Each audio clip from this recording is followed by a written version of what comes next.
This is episode 3 of the Strong Style podcast here on the Uchi Experience YouTube channel, where we talk about wrestling in the WWE world.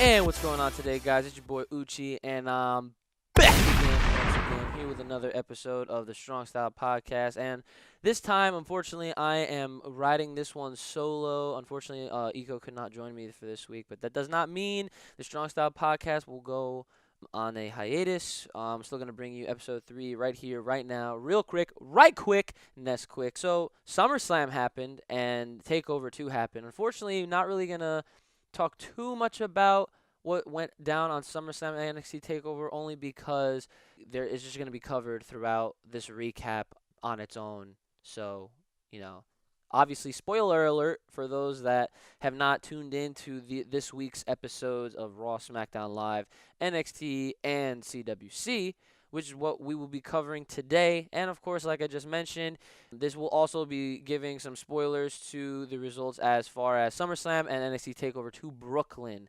goes. So without further ado, guys, let's get right into this week's Raw.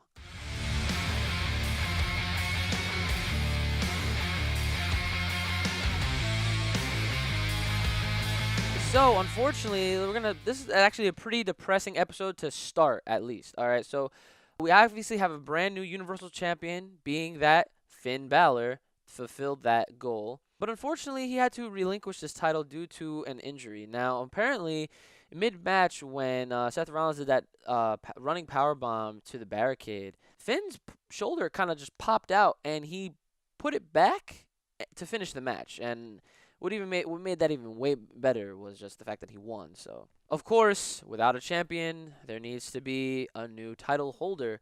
And what does that call for? It obviously calls for a series of things. Obviously, a bunch of speculation from here on out goes. Obviously, Seth Rollins being the first person to make his appearance on Raw after Mick Foley and Stephanie McMahon basically accepted the title from Finn Balor after he relinquished it. Seth Rollins is then followed by Sami Zayn, Chris Jericho, Kevin Owens, Big Cass, and Enzo, and of course Roman Reigns. All demand an opportunity. So obviously we see where this is going. Fortunately, this isn't going to be some over-the-top battle royal to decide who's going to be the next Universal Champion, or some type of, match where it decides the last or two sole contenders.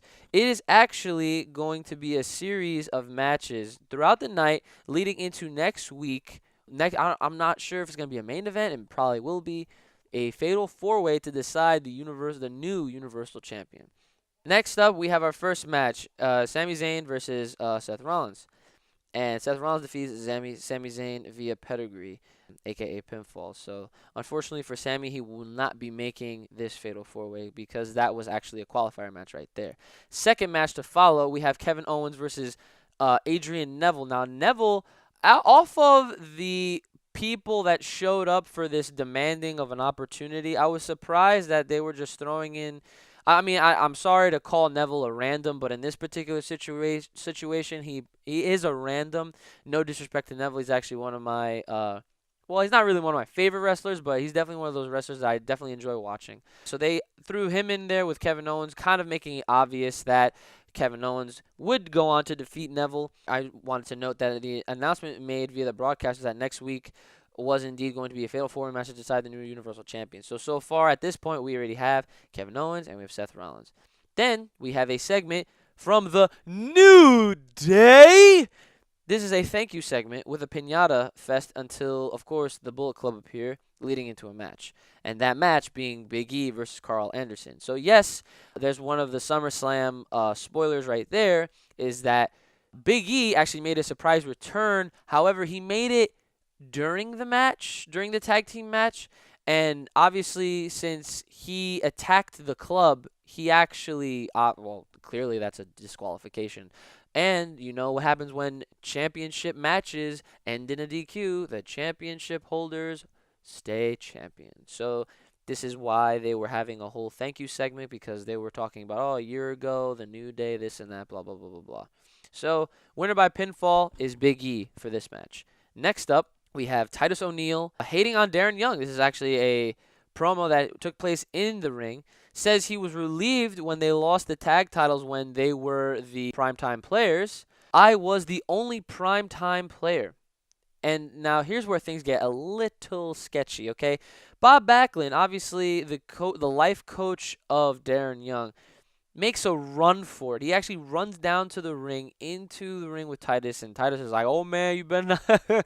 It was actually that part was funny, but then it just got really scary because I'm like, dude, this guy looks fragile. I mean, he might be able to carry Darren Young. He's definitely still strong, but it looks like he's being supported up by something. Like I mean, I don't even want to sound like I'm trying to make fun of the guy, but poor Backlund. Like, come on, dude. You're like, I don't even know how old you are, but you're old. Like, you should not be trying to mess with Titus O'Neil, all right? Because he might accidentally, hurt you. Backlund runs in, tries to fight him, gets body slammed, and that was very scary because when he got slammed, it looked like he got paralyzed. But thankfully, he wasn't. So then Darren Young appears to only get wrecked by Titus. He gets the I forget the finishing move that Titus O'Neil does, but it's basically like one of those lift up flapjacks. It's like a sit down type of thing. So unfortunately for them, Titus O'Neil is gonna come out strong from that segment. Next up, we have the Lesnar Orton recap segment, followed by backstage interview from Stephanie McMahon. Okay, says that there will be repercussions. Okay, but I will fast forward to SmackDown real quick. The only repercussions that actually took place was a $500 fine. I'm pretty sure that's like pocket change for Brock Lesnar. Okay, like that's no repercussion, but that's all I'll say, and I'll get to what Shane McMahon had to actually say later on about that. And if you don't know, well, now you know. Lesnar basically destroyed Orton as predicted. That whole dream scene scenario that I thought up last episode, and if you didn't listen, well, you should definitely tune in there. Third match, we have Rusev versus Big Cass. And surprisingly, Big Cass defeated Rusev via countout. Now, you have to take into consideration, and this is by no means me trying to stick up for Rusev, because, I mean, I only really like Rusev for his comedic relief, even though he's not meant to be a comedy type of superstar, but he is just hilarious to me. I mean, even though he's very good in the ring, and of course his wife is banging, but that's besides the point. He actually was suffering from a bunch of injuries via the Roman Reigns match that they had the night prior. Oh, and I guess I'll just put this out there. That match didn't even happen. It was basically a fight that, the referee didn't even have an opportunity to ring the bell to officially start the match. Roman Reigns just pretty much destroyed Rusev. So it was a no contest. So there was no title change, or it was no title match. So Rusev was basically wrestling hurt, which, he didn't even want to finish the match. Big Cass had a few good opportunities on him, and Rusev just kind of just walked out, held that L, a.k.a. the 10 count here. Backstage interview with Kevin Owens and Jericho. Now, this segment was interesting because this is probably like the seed to what may plant an argument tree or a breakup tree, if you will, because they were going back and forth with, who's going to end up being the next Universal Champion, blah, blah, blah, who's going to get blah, this and that. So I said that this looks like it's not going to last too long, which I feel like it really isn't. The fans cheer the idea of Roman Reigns not making the title match. I was a little upset at this because just when I thought that everyone was starting to accept Roman Reigns, they just started booing him all over again. So, moving on. Charlotte segment in the ring, reclaiming her throne. Foley comes out and ensures a rematch after Sasha Banks' back injury heals. But until then, we have something else we can look forward to. And of course, Foley and Stephanie just signed the latest, hottest free agent. And who do you think that just may be? Well, here's a little bit of a spoiler for the NXT TakeOver 2 match. That was the Women's Championship match. Asuka won. If you can't figure it out from there, well, I guess I'm about to spill the beans for you. The new Raw Women's Division, Bayley, is now finally on Raw full-time. She is putting NXT behind her. A new chapter has begun for her life and challenges Charlotte for the women's title already. but she diverts to Dana Brooke, of course. So the fourth match of the night is Dana Brooke versus Bayley, and Bayley to Bayley, I should say, to pick up the win over Dana Brooke. Next up, we have what looks like to be a commercial. I just wanted to point this out because it was kind of hype. The Cruiserweight division will debut on September 19th. So if you have not already, mark your calendars. Next up, we have backstage interview with Sheamus. Now, this series to begin up and again next week. So there was no Cesaro Sheamus match. I felt like there definitely could have been a match every week, but I guess they're just trying to really prolong this, therefore giving these guys occupied. Also, Sheamus insulted every New York team and says, unlike them, he'll be a winner. Ha ha ha, you're cool. Fifth match, Braun Strowman back again once again versus Johnny Knockout. Now, obviously, this is one of those matches that just ends in 3 seconds, okay? This is, a match to just make, Braun Strowman look even stronger when I don't understand why they're squash matches. Like, I don't know. Like, these poor guys, you don't even see them on NXT, and they're just like these complete nobodies that are just getting totally bodied by Braun Strowman. But I did want to say this: they've been having interviews in ring like prior to matches, like literally 2 seconds before the bell rings, and Johnny Knockout actually he was asked like, why are you doing this? And Johnny Knockout says, because I like big sweaty men. If that wasn't a hashtag, I mean it was too funny. I'm sure no one expected him to say something like that, especially on live TV on a PG show. So, all right, let's just move right along here. A second to last piece of info that I have here, the Dudley Boys goodbye segment. Now, I really thought that this was gonna be one of those segments where the Dudleys were gonna pretend like they were gonna break up, and then Bubba was just gonna stab Devon behind the back, and then stay active on the roster as a singles competitor, much like how they did that in TNA, because it is no stranger to have scenarios repeat themselves. Okay, like we've definitely seen storylines redone and rehashed across several promotions outside of WWE. They obviously showed the return from last year because it has been a full year that since they made their return. Then, weirdly enough, the Shining Stars come out and try to give them tickets to go to Puerto Rico because that's relevant, right? The Dudleys retaliate with vintage moves until the club come out to take them out. Magic Killer threw the table to Devon. So, are the Dudley Boys really finished? Are they really done? I mean, after what? Maybe 3 to 4 weeks worth of just miscommunication and desyncing and all that type of stuff.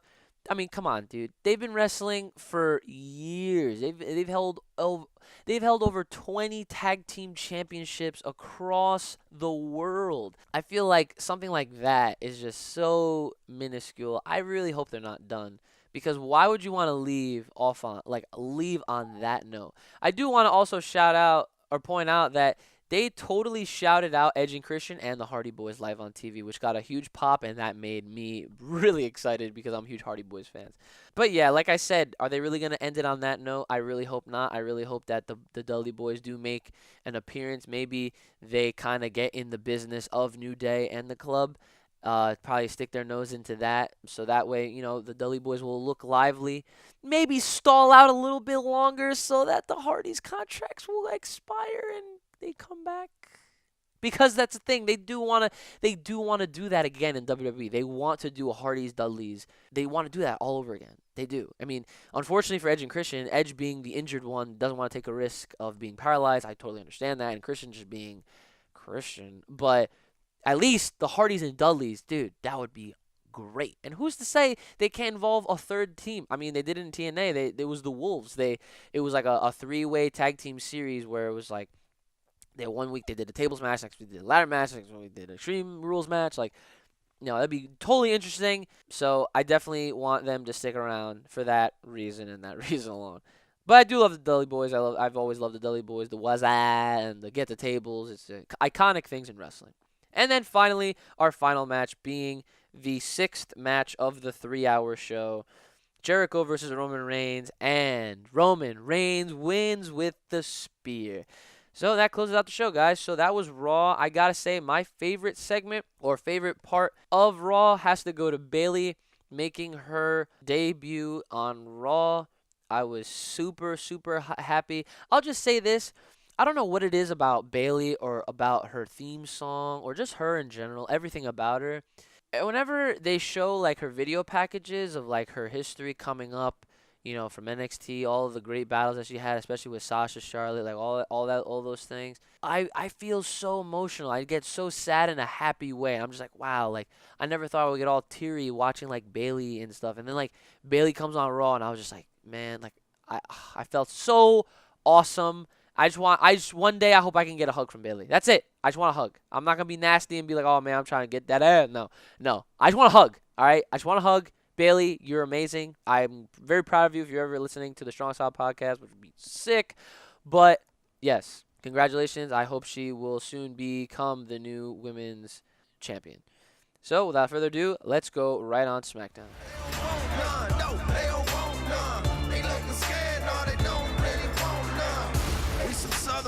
Okay, so we have an opening backstage segment in the locker room. AJ Styles obviously flaunting around the fact that he claims to be the new face that runs the place off of the win. Yes, off of the win. I'll say it again.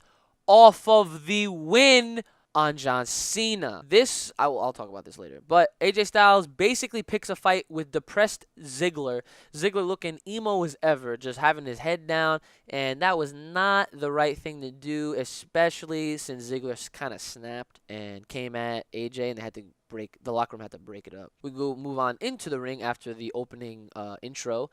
And Shane and Daniel Bryan announced 2 new titles to be decided at Backlash. So here we have the brand new anticipated titles that everyone thought was going to happen, and it definitely was. And I will say this, shout out to me, because I was right on a prediction as far as a tag team title tournament goes, and that is exactly what's going to happen. Because of this, of course, the one-man band makes another appearance. Heath Slater wants to challenge for the tag titles. Unfortunately, he has no partner. Everyone that's entered into the team, there's like 7 teams, and with his team, it would be an 8th team. Now, here's the catch. Heath has to find a partner and has to win the whole entire tournament, meaning him and his partner have to become the new SmackDown WWE Tag Team Champions in order for him to just get a contract. AJ Styles intervenes because obviously he wants all the attention on him, being that he took out John Cena, and then Ziggler comes out to try to get back at AJ. They have all the tag teams kind of break up that fight, and then we go into a commercial break. So I'm really loving the whole Heath Slater direction because a lot of the fans are buying into it. They're really enjoying the segments that take place with Heath Slater. Everyone's saying sign Slater. Hashtag, sign him or whatever they're saying on Twitter. I'm definitely, I really do hope that Heath Slater gets signed to SmackDown. I feel like it's way more entertaining for him and for everyone else. I feel like Shane and Daniel Bryan behind the scenes definitely have a lot of fun with, all of the Heath Slater shenanigans that take place on SmackDown. All right, so next up, our first match of the night being a women's match, Alexa Bliss versus Becky Lynch. Natalya and Naomi at the commentary table. Becky Lynch wins via submission off the disarmer. After this, we have a backstage segment. Heath's partner, Hunt, turns to The Miz. For a slight second, it looked like The Miz was actually accepting his offer, but he was just on his Bluetooth headphone under his hood. Apparently, I completely doubt this was actually real, but he was on the phone with Steven Spielberg trying to be the next Indiana Jones. Yikes! Second match, we have the Ascension versus the Usos. And unfortunately, the Usos are going on to advance in this tag team tournament. You know why I say unfortunately? Because if y'all have been listening to the last few episodes of the Strong Style podcast, you would know how I feel about the Ascension. The Ascension are one of those teams that were godlike in NXT, that they dominated, all the fans were behind them, and then what happened? They came up. I feel like they might have they came up a little earlier, or maybe they just came up in the wrong way, and no one, they didn't really use them right. They didn't give them the right push, so they are still within the depths of whatever low card that they are at right now in their careers. Let's see. Next up, we have AJ Styles segment in the ring. Recaps his match with John Cena at SummerSlam. And I will say this, guys, if you haven't seen SummerSlam, I definitely recommend you going and watching it. It's definitely worth it. A lot of the matches were stellar. Surprisingly enough, a lot of people weren't too happy with SummerSlam, but that doesn't surprise me either because no one's ever happy with anything nowadays, especially the internet wrestling community. Oh my God, I want to just make this quote. You don't have to be Cena fans anymore. You can be AJ Styles fans. I am the face that runs this place. I should be the #1 contender for the WWE World title. Ziggler proceeds to try and interject. Daniel Bryan does not let it happen. Looks to the fans for Ziggler versus AJ Styles. If AJ wins, he goes on to challenge Dean Ambrose at Backlash. And if Dolph wins, the match becomes a triple threat. Now, this situation I want to definitely highlight and talk about at the end of my SmackDown recap. So without further ado, let's keep moving on. We have a Kurt Hawkins ad again. So I don't know when he's going to make his debut. Hopefully it's soon. They're trying to make him out to be some like really over the top, out of this world guy. Like there's like a lot of puns and stuff, and it's just I don't know. Like I guess we'll see how it all plays out once they bring him on TV. Third match, we have Carmella versus Nikki Bella, returning Nikki Bella, I would say. Oh, yeah, that's right. Nikki Bella came back again once again at SummerSlam to fill that open spot that Eva Marie was at some, I don't know, another island because she needed a small vacation to help herself heal. Whatever. But yeah, Nikki Bella actually made a surprise return even after that scare that she had earlier in the year that she was going to get that surgery to her neck. Apparently it was like career threatening, so she basically retired. But she's here, she's back. Renee Young interview in the ring before the match, and then Carmella interrupts. Heel turn? Ref breaks up the attack, ends with a Bella Buster, aka JBL. That's what he said, but it's actually called the Mella Buster. Just saying. That's actually what Carmella said on like Twitter. The result, no contest. The match didn't even take place, which was kind of stupid because normally if something like that happens, the match actually just happens. But for some reason, no contest. Do I like this Carmella heel turn? Of course. Why not? She has that attitude already. Now she's just taking out these faces. But Nikki was on a heel team, which didn't make sense at all to begin with. Obviously, it was just to hype her return up, and everyone was definitely happy to see, Nikki, make a return. And I will say this, I don't know, like I do watch wrestling with my brother, and he doesn't really watch too much, but he's familiar with it enough to know like certain superstars and divas and such. And he said, he's like, man, this girl looked like she worked at Hooters. That was actually really funny. He had to be there. Next up, we have a video package. Orton Lesnar at SummerSlam match. And then after this, Orton actually comes out to the ring walking just fine. And he even points out, I'm sure no one expected me to be out here. Yeah, no one did. He kind of busted you open that you needed 10 staples and you were actually bleeding. Like, it was pretty bad. Yeah, go watch SummerSlam. Oh, but as a surprise, Bray Wyatt appears. How's your head, Randy? That's what Bray said. Backstage interview with Shane McMahon. Says Stephanie fined Lesnar $500. That's what I said earlier on the Raw thing. And now here's what I wanted to point out about this situation. Shane says this is far from over. I want to now also push this towards the end of the show because this is actually going to be my favorite part. I'll just tell you this right now, and I'll tell you why.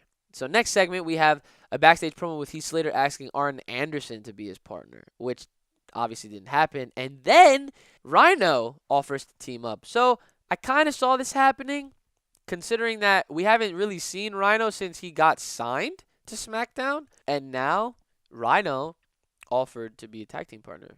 He pretty much said, he was like, hey, dude, I've been a tag team champion before. And Heath Slater was like, yeah, let's do it. And then now they're just best friends after Rhino destroyed him for a contract for a spot. So now Heath Slater and Rhino are going after some tag team gold together. Next up, fourth match, we have American Alpha versus Breezango. And of course, American Alpha defeat Breezango via pinfall off the Grand Amplitude. Next up, we have Ben Wong. This is a little ad segment here from the commentators. Ben Wan, which is going to be the first Chinese signee to WWE, debuts in Shanghai, China, at the WWE Live event on September 10th. Hopefully, this will be aired on the network, much like they did the Tokyo show last summer, where Finn Balor won his first NXT championship against Kevin Owens. Next up, we have a backstage interview with Dean Ambrose. Didn't even know about the main event. That was funny, right? Yeah. So basically, they interviewed him. They were asking like how they felt about AJ Styles and Dolph Ziggler potentially being a triple threat as long as Dolph Ziggler won. He was like, "Oh, I didn't even know. That's cool, I guess." And he was in like a huge sombrero. It was kind of funny. But Dean Ambrose just sticking to his character, being the lunatic fringe that he is, whatever that means. And then finally, our main event being our fifth match off of this 2-hour show, we have Dolph Ziggler versus AJ Styles with Dean Ambrose on the commentary. And after a very hard fought battle, AJ Styles defeats Dolph Ziggler via Styles Clash. Unfortunately, I guess, sorry, Dolph. But honestly, though, I really feel like Dean did bring his best out of Dolph during their match. Definitely bringing out some solid points about his, the chip on his shoulder being so heavy and all these things. A lot of it being true, but you have to kind of, wonder how long can you actually just keep reusing these bits of information to the point where it's just, you're beating a dead horse, and then eventually no one's really going to care about you, and I don't want that to happen because I like Dolph Ziggler, but I really hope that they give this guy some type of break, where he wins a title, wins something. My favorite part of SmackDown was the Shane McMahon part. I will go back to this, like I said. Reason being is that, people are anticipating Brock Lesnar versus Shane McMahon to be next up on the list for Brock Lesnar. Now, as much as a marquee, how do you say this, crowd drawer, I've definitely, I don't see a problem with having Shane McMahon against Brock Lesnar because that's definitely a huge attraction, especially off the match that Shane had with The Undertaker at WrestleMania. That match was pretty good. But here's the thing. After seeing what Brock Lesnar did to Randy Orton, a trained professional wrestler, I mean, Shane used to wrestle, but I mean, he knew just enough to get by. He was more of a brawler than anything else, and he would just use a lot of weapons and stuff like that. I mean, Shane could definitely hold his own, but I don't know if going up against the Beast is a smart business decision, best for business, or however way you want to put it. So, with that being said, y'all can take this with a grain of salt. Here's what I think is going to happen if later down the line these two do cross paths again. I feel like it will look like Shane McMahon will take that mantle and challenge Brock Lesnar to a match of whatever sorts to settle their quarrel beforehand, because the reason why they have beef is because when Shane tried to stop Brock Lesnar on attacking Randy Orton, clearly after the referee stopped the match and called it a technical knockout, Shane McMahon received an F5 for standing in the way of the Beast. Obviously, this was very uncalled for, but it's Brock Lesnar, guys. Let's get real here. So, yeah, Shane McMahon is not going to face Brock Lesnar. Who will, though? Now, we've seen this done before, and where have we seen this done? WrestleMania. As a matter of fact, it was Vince McMahon, his own father, that brought upon The Undertaker to face his own son. Why wouldn't the son of the granddaddy of them all, Vince McMahon, why wouldn't he take a page out of his book? Shane can very well do the same thing. And I'm not saying get The Undertaker. No. I'm not saying repeat this match. I'm saying get somebody that's actually kind of has a little bit of a back and forth history with Brock Lesnar, especially a recent history. If you guys have been paying attention to Twitter, there's a certain video that was released via the WWE 2K17 video where Brock Lesnar actually calls out Goldberg and says, "Hey, Bill, you're next." What better way than to hype this match up than to actually put this match on, especially since Goldberg he's finally back into the video games officially. And like I said, this is a theory that I had before. They did it with Sting, they did it with Lesnar, and now it's Goldberg's turn. Goldberg is going to make his return very soon. And when he does, it's going to be against the Beast. So there you have it. That was my favorite part. And without further ado, let's move right on to NXT.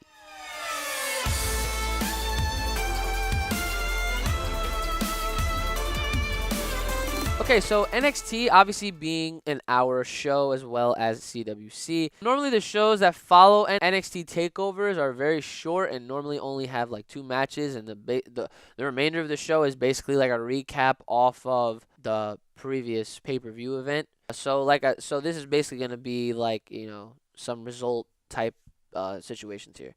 So we have a video package replay of TakeOver Brooklyn as a whole, kind of just highlighting all of the wins and losses of each match that took place.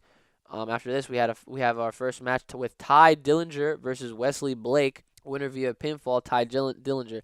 I gotta say, I gotta give this man a perfect 10, and not even because that is his whole gimmick with perfect 10, but I gotta say what makes Ty Dillinger a perfect 10 is just that the fact that he is a guy that has pretty decent in-ring ability. Has a decent look. He kind of stands out, doesn't really look like anyone else on the roster, which is nice. But the fans, they love him, and I love him. It's just so entertaining, and his theme song just makes it so much better.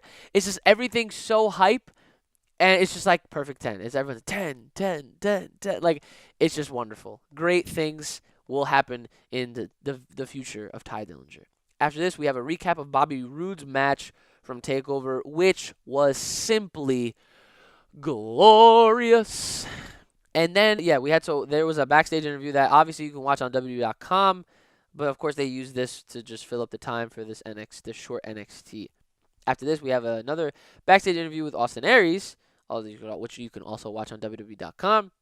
He's very upset, even though he did win his match against No Way Jose. He's upset about how the attention never takes place as far as he goes. Ever since his debut, guys like Baron Corbin, No Way Jose, and now Hideo Itami, they're all basically taking away any kind of heat or anything that has to do with Austin Aries is basically kind of just like washed away.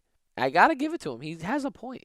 Ever since he debuted, once he debuted, Baron Corbin attacked him. Next thing you know, No Way Jose was making a fool out of him.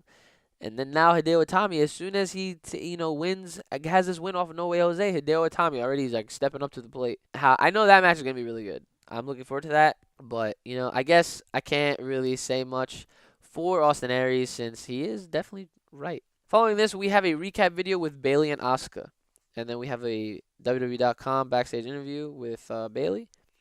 And then Ember Moon surprisingly makes an appearance saying that she hopes to be as good as her and to maybe face her one day. Weirdly enough, she says that they could, possibly have a match at a takeover, but Bayley's on Raw now. So I don't really, because we haven't really seen returning stars that were former NXT stars on the main roster that go back.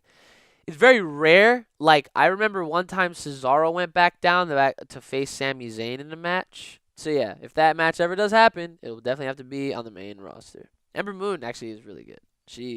Her debut against Billie Kay was awesome, which she won, of course. And after this, we have a recap video with Gargano, Ciampa, and the Revival, which unfortunately Gargano and Ciampa lost. They did not win their second round. Oh, no, they didn't even win their NXT Tag Team Championships. The Revival retained. Let's see. And then after this, a recap video of Nakamura versus Joe. Nakamura advertised to be live on NXT next week, so we get to see our brand new NXT champion. And out of this, we actually learned that Joe had a dislocated jaw, which was then relocated. This is via his personal Twitter. And our second and final match of the evening, we have TM61 versus the Authors of Pain. Now, the Authors of Pain, they're definitely going places. These guys are monsters. Literally monsters. I feel like if the two of them teamed up with Braun Strowman, oh my God, they would literally dominate the whole WWE. They could literally be the new, Brothers of Destruction times 5. Alright, so my favorite part of NXT, well, I mean, there really was nothing to favor. I guess Ty Dillinger. We'll just go with Ty Dillinger. Ty Dillinger was perfect 10, 10, 10, 10, 10, 10 all the way. They should definitely use him a lot more. He needs a push. That man needs to be in line for championship opportunity. If not, man, just put him on Raw, put him on SmackDown, so that way he can win one of the mid card titles, whether it be U.S. or Intercontinental. I don't really see him being like a leader champion, like WWE or Universal, or even NXT championship. I mean, especially with Nakamura, guys like Samoa Joe and Nakamura are holding those belts, man. Nah, dude. Ty, you're great. You're a perfect 10, but go to the active roster. All right, so without further ado, let's move on to our final recap, being CWC.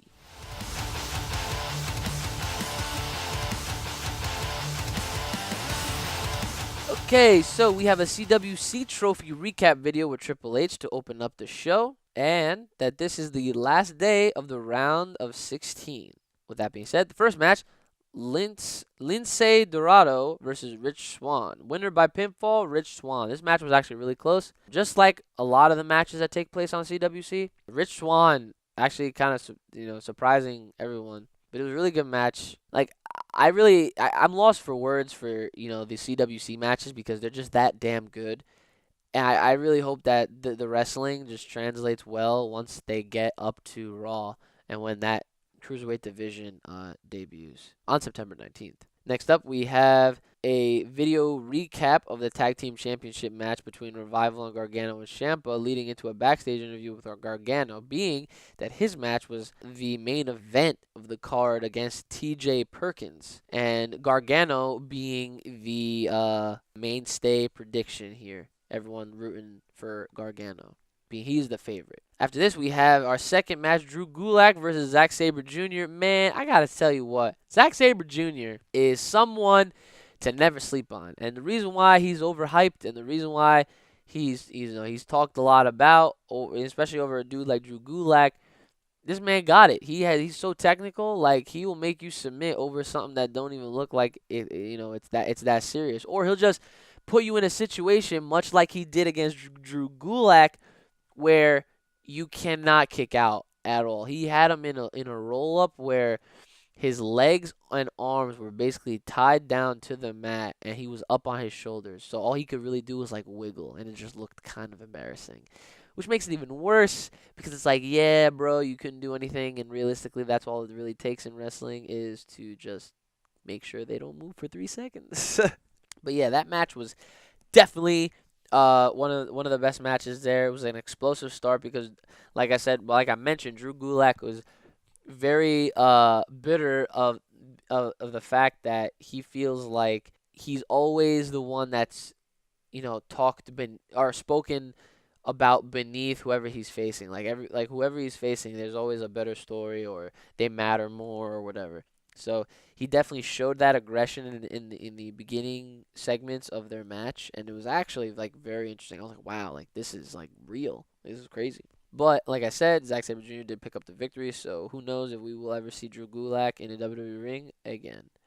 And finally, third and final match of the night, Johnny Gargano, aka Johnny Wrestling, versus TJ Perkins, and by an upset surprise submission.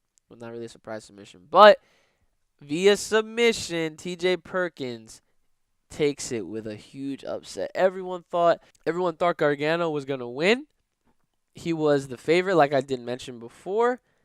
And unfortunately, he tapped out. He tapped out at the NXT TakeOver Brooklyn 2 event. And the same thing happened. He was in like a ankle lock, knee lock. Yeah, it was a knee lock.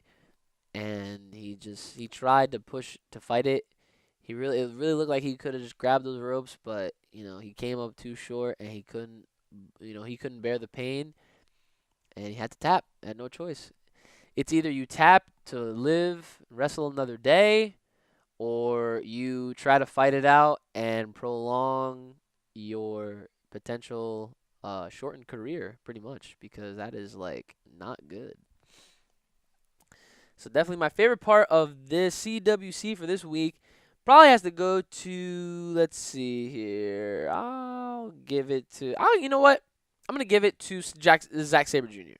Only because His match was so fun to watch because there was a lot of back and forth going on, and he always had a counter for something, and his counters were so like crazy.